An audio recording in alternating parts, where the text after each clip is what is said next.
От рождения до смерти вся жизнь словно медленно сгорающая свеча. На сцене Чувашского драматического театра развернулась мистическая драма «Жизнь человека» по пьесе русского драматурга Леонида Андреева, поставленная на грант главы Чувашии.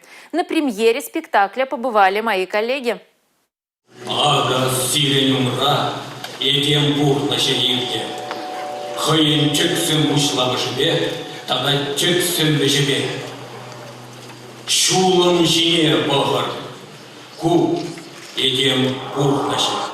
Действующие лица здесь не имеют имен. Есть единичные образы. Человек, жена человека, доктор. И вместе с ними появляются коллективные персонажи, родственники, соседи, гости на балу, характеризующие собирательный образ больших групп людей, под влияние которых попадает человек. В этой пьесе я хотел просто предложить зрителю задуматься над собственной жизнью. Для чего мы живем?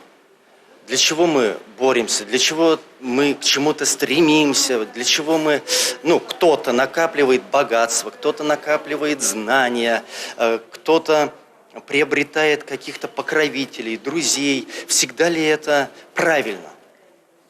Вот. Потому что самое главное, я считаю, вообще, самая главная ценность жизни – это любовь, это любимые люди. Ряд несчастий приводит главного героя в преисподнее одиночество, где и завершается его путь. Но человек до последнего вздоха пытается противостоять судьбе. Мой образ – это не один человек, а общее человечество.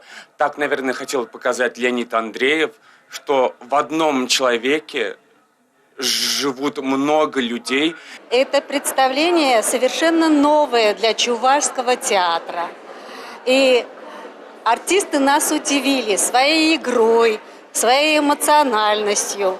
Нам все очень понравилось. Приехал из города Мурманска, отдыхаю в санатории Чувашия. Друзья пригласили на премьеру в драматический театр в Чебоксары. Мне очень здесь все нравится. Спектакль очень мне понравился. Вообще постановка очень интересная, захватывает сюжет.